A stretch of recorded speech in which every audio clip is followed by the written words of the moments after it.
Voilà, chers téléspectateurs, comme nous ñu ko annoncé léegi rubrique économie donc ci la ñu daal di tollu invité Mamou Diaby Gassama di Ahmadou Bomba Thiam di koo xamante ne expert la en cybercriminalité di ko xamante ne également du guleet ci plateau bi Ahmadou Bomba ñu ngi leen nuyu. waaw soxna Khady Collé maa ngi lay ziare bu baax a baax. maa ngi lay fay. di ziar aussi sama mbokk mi c'est la première fois bi léegi si plateau bi ñëw naa fi lu bëree bëri donc merci si li ngeen di boole. ah donc tu es chanceux. waaw tey moom si comme ñëw nga fi lu bari non pas tey yeneen jours yi. bon tey yàgg naa am chance non tey laa ëpp chance. tey laa ëpp chance et je nuyu aussi suñu Abdou Khoudous ak sama partenaire Mouna. di ñaan suñu borom def liñ fi wax yëpp dugg ci xol yi ba pare nit ñi dégg ko. amiin donc rôle bi nga xamante ne moom la am ci wàllum économie ci àdduna bi moom la ñu waxtaan.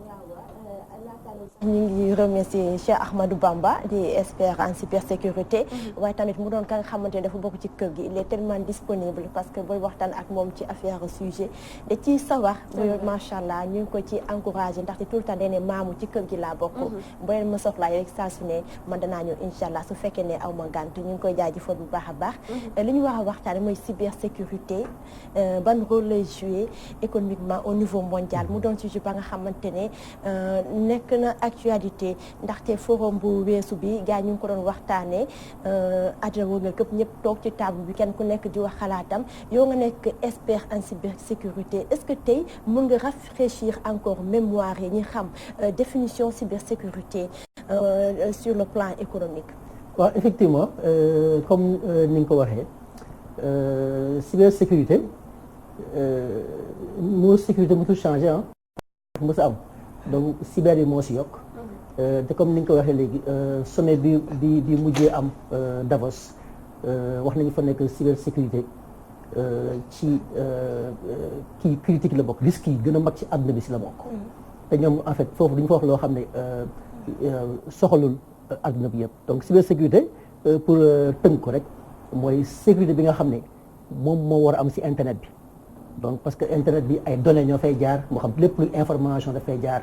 moo xam dafay jaar wala ñu ko fay stocké wala ñu ko fay transmettre wala ñu ko fay échanger donc sécurisation boobu nag mooy indi cybersécurité donc cybersécurité en fait risque la bu mag a mag en fait mooy risque bi gën a mag fi mu nekk nii ci àdduna bi. ce qui prouve que ni cybersécurité bu ñu koy wax mënuñu ko yemale seulement ci benn réew faaw ñu tijji fenêtre yëpp mun a wax ci léegi am naa benn question mooy est-ce que mën nañu am importance flux ya nga xamante ne moom la dana internet yi ak effet yi yu mu am ci économique mondiale bi. effectivement. effet yi cybersécurité bëri na parce que boo seetee bu fekkee jëlañu ay chiffres pour nit ñi gën a mën a comprendre adduna bi am na à peu près 4 milliards d'utilisateurs internet mooy presque li ëpp mooy parce que boo seetee adduna bi mën nañu ne boo 8 milliards d'habitants ñoo fi nekk à peu près moitié bi connecté nañu internet boo seetee ci côté téléphone rek presque 4,9 milliards de personnes ñu ngi ak téléphone boo seetee par exemple côté PIB presque 1,4% bu PIB bi mi ngi ci internet bi donc te comme ñun dañuy def lu bëri ci ay affaire jënd ak jaay léegi koo xool mi ngi jënd ci internet bi wala ci portable ak yooyu daaw rek 2018 presque 1800 milliards de dollars de transaction moo jaar ci internet bi donc day bu mel noonu moo lay wan ne que cybersécurité en fait internet am na solo trop ci économie mondiale bi moo xam banques yi moo xam entreprise yi moo xam ñun ñi que boo seetee defe naa doo dem coupe du monde ak coupe d'Afrique yàgg naa la seetaan defe naa internet su amul woon du yomb parce que yàgg naa la gis ngay nekk di def ay vidéo live ci internet bi donc internet moom defe naa kenn mënul mooy en fait fondement économie mondiale waaw $1,800 yi nga wax mu doon xaalis. 1800 milliards. waaw 1800 milliards mu doon lu takku. est-ce que tey ñun xam nañ ne ndax est-ce que côté Sénégal jeunes yi ñu ngi ci jéem a dugg vu que ça day indi xaalis ci réew. waaw effectivement bon Sénégal gis nga ni am nañu ay stratégie yu bëri ci wàllu internet mais xam nga pour mesurer dara il faut nga am ay données. bon te defe naa du problème Sénégal kese mais en général Afrique problème statistique la ñu am donc fi mu nekk nii man boog du ma ne amul mais musuma gis ñu ne par exemple internet lii la indil Sénégal en termes de chiffre d'affaires donc loolu mooy ne que ni leen mën a waxee ne par exemple ceeb bi wala gerte gi moom yi nga xam moom la ñu am gerte gi wala pêche indil na tant de milliards Sénégal man mosuma dégg ñu ne internet indil na tant de milliards Sénégal parce que lu si bëri ci suuf lay amee parce que su may jaay par exemple gerte caaf def ko si internet bi di ko jaay par exemple Facebook colonel yónnee ma kii bu ma tudd tur si mobile pour jënd ko loolu xëy na mën na bañ a jaar wala mu woo ma boole ko benn livreur wala mu yóbbu ko mu jox ma cash mën na bañ a jaar donc loolu tamit lu moo tax mënoo quantifier yooyu si Afrique. mais mooy jeunes yi ñoo ngi ciy dugg ou bien. bon ñu ngi si dugg baax a baax parce que en fait boo seetee internet indi na liggéey yu bëri ne serait-ce que boo xoolee sur le plan mondial ñu ngi wax naan haut débit bi ngay dégg internet haut débit dëkk yi mu am yëpp 10% pénétration rek day yokk PIB bi 5% mais Sénégal ne serait-ce que livraison bi ngay dégg rek en ligne yoo xam da ngay toog jënd dara ñu livré la ko. li mu indi si ay liggéey ci ñi yore scooter ak yooyu kenn xamul lu mu toll te ñooñu ñëpp ñu si ëpp bu leen neexoon ñu dem au lieu ñuy def livraison ñu dem tëf ay saagu jigéen waaw donc internet li mu mën a liggéeyanti si emploi kenn xamul lu mu toll mais malheureusement sama ci avis personnel la Sénégal profité wul pour man ci révolution numérique bi nga xam ni mooy dox si àdduna bi. donc léegi ñoom naka la ñu war a mën a def comme yow naka la ñu war a mën a def ba ñu mun ci profité suñu koom-koom mën a développé lan la ñu war a def. waaw bon li si ëpp solo mooy formation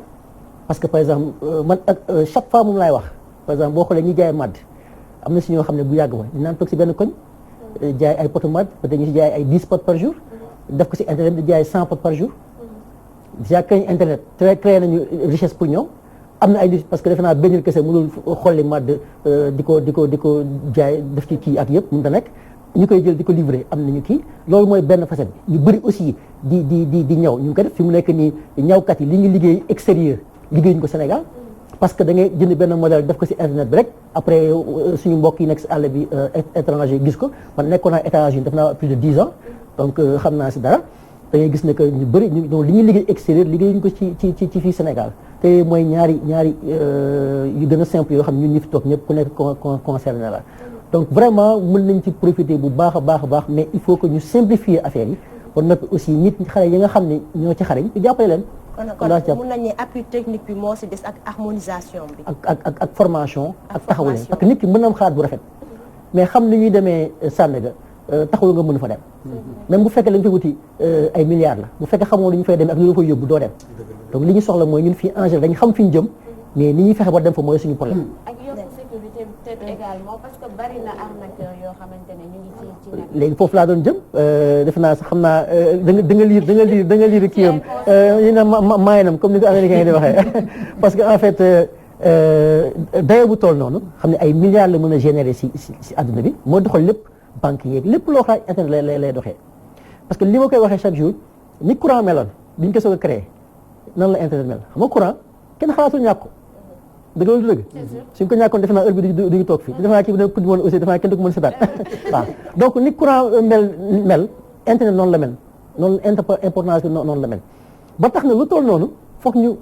sàmm ko foog ñu sécuriser ko parce que boo seetee musiba bi nga xam ne moo ñu gën a sonal mooy cybercriminalité donc baax na ñu wax ko mooy bépp ñaawteef boo xam ne nit ki daf koy def mooy samba boy bi di jaaree ci technologie moo xam internet moo xam téléphone moo xam ordinateur moo xam lu mu mën ci nekk donc loolu mooy problème bi nga xam ne moo si njëkk am ba tax cybersécurité lu baax am la donc bu fekkee aussi da ngeen ñëwaat ay chiffres parce que baax nga ñëw ci ay chiffres bon Sénégal amu ay chiffres yi parce que comme ni ñu ko waxee statistique en général ci côté boobu gars yi gisuma ñu def ko du ma ne amul mais ci monde bi presque daaw rek ba 2018 def na 1000 milliards de dollars chiffre d'affaires ñi sàcc ci internet bi gagné nañ lu mot 1000 milliards de dollars donc léegi instant bi dépassé na par exemple trafic de drogue bi ngay dégg internet cybercriminel dépassé na ko léegi donc nit ñi léegi dem fee moo gën a yomb si ñoom dem fële parce que soo demee gars yi lay jàpp dafay soo fa nekkee du la jàpp mais du nekk lu yomb parce que nit ki mën nekk fu nekk si àdduna bi sàcc ci internet bi ba noppi rawam mooy gën a yomb mu raw ñu gis ko muy xam nga ci këf saak daw. déjà kii Abdou Khoudous mën na ko gis mais gis naa dafa njool ñuul sol nekk ay kii ñu am indice mais bu fekkee dafa ñëw nga dugg sa compte banque sàcc fa lu toll noonu bon li ngay am mooy jaar na fi daal di jàll. menace la mooy en fait instant bi mooy menace bi nga xam ne moo gën a mag ci menace yi fi mu nekk nii ci àdduna bi. boo ko weddee nga laaj ko banques yi àdduna bi yëpp moo xam yu Sénégal ak yu àdduna bi yëpp cybercriminalité sonal na leen trop.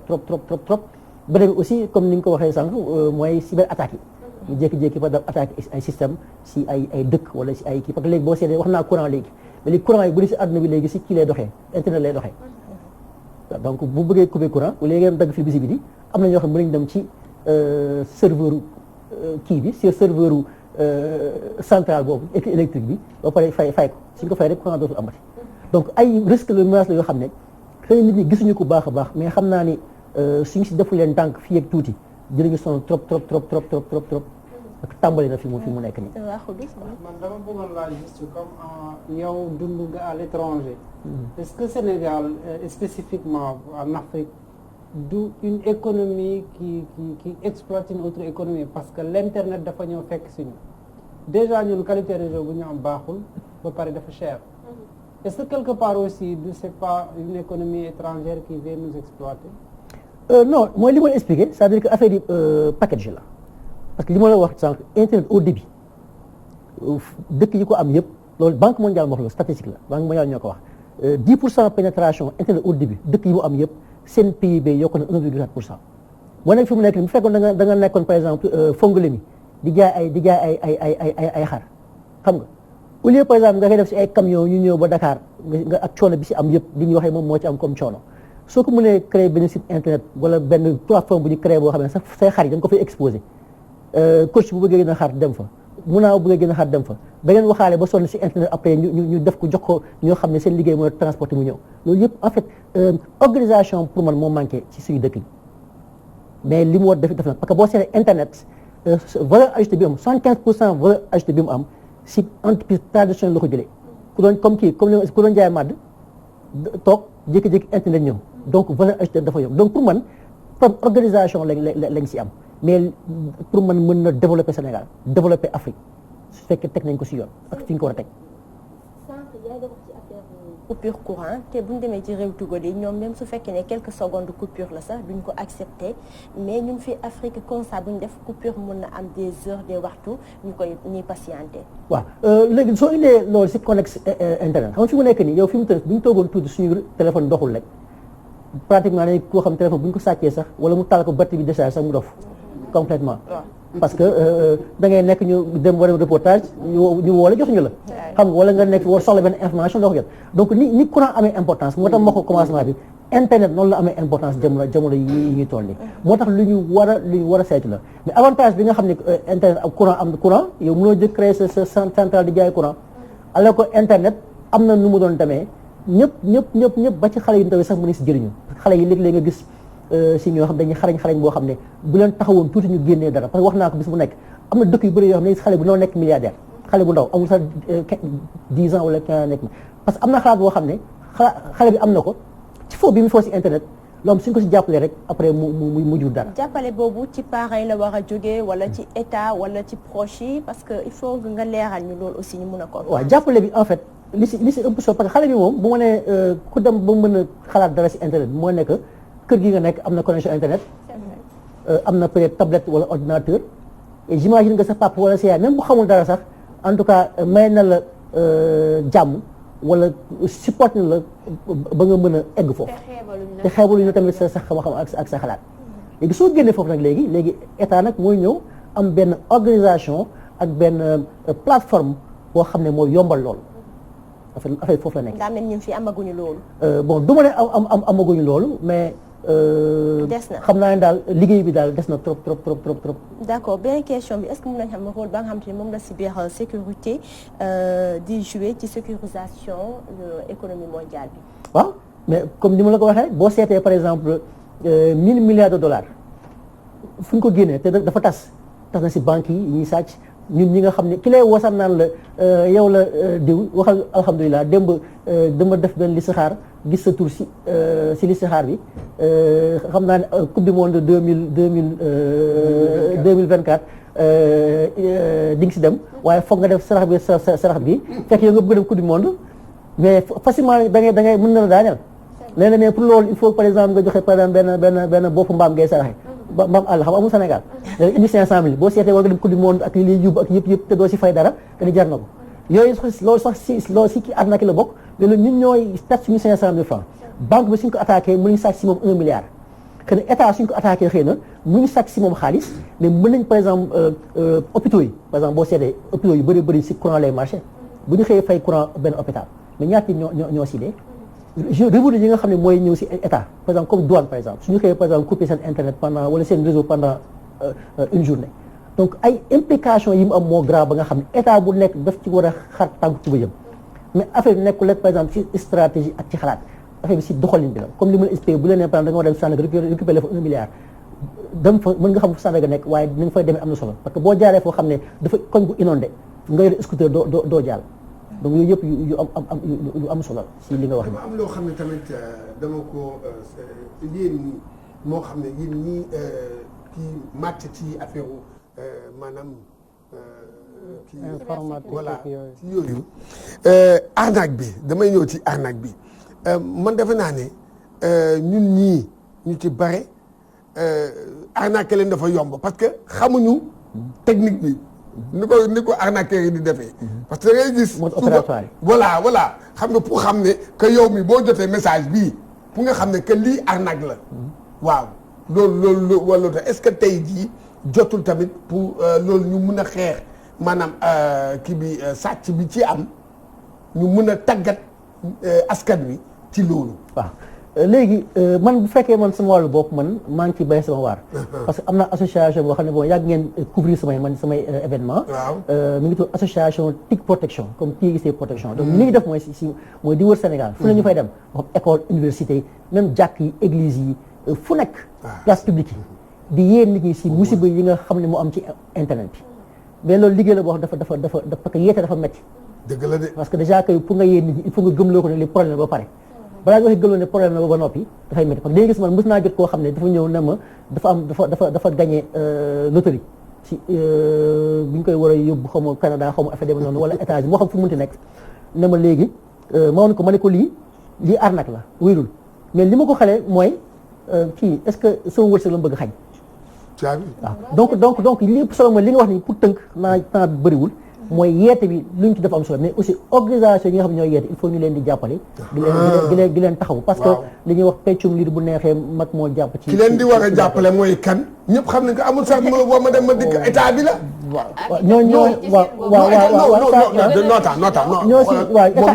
état moo si war a njëkk a jàpp parce que bu amee ñoo xam ne dañuy xar seen tànk pour dimbali nit ñi ñu bañ parce que même bien-être population yi science ngay am sa dépense sa salaire sa kii li ma wax ni ay réalité la sa salaire sa compte nga yëngu suba ñu ko wuuf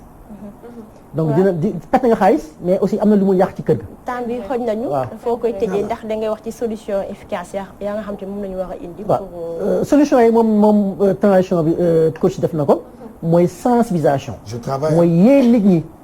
ba nga xam ne musiba yi nga xam ne moo ci am ñu xam mooy lan ba noppi. entreprise aussi ñu xam ne il faut que ñu investir ci cybersécurité. mooy pour prévention comme ça bu problème amee ak mu bañ a am yëpp ñu am prévention bi pour mën a sàmm seen alal parce que léegi alal ngay ñàkk buñ la talee état aussi mu xalaat ne aussi cybersécurité ni nit mën a attaqué dëkk ci guerre noonu la mën a attaqué dëkk ci infrastructure yi nga xam ne mooy dundal dëkk bi ñu jël yëpp saytu ko ba pare def ci li nga xam ne moo ci war ba pare teg ko ci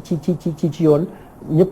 jëriñoo si ba noppi mu développé suñu dëkk ba pare ñëpp mën si gis seen bopp. D'accord, merci beaucoup Ahmadou Bamba Thiam comme d'habitude c'était un plaisir de am la suñu plateau. jërëjëf kontaan naa bu baax a baax xam naa ne ñu ngi gis fa incha allah rabi ci lu néew bu neexee yàlla.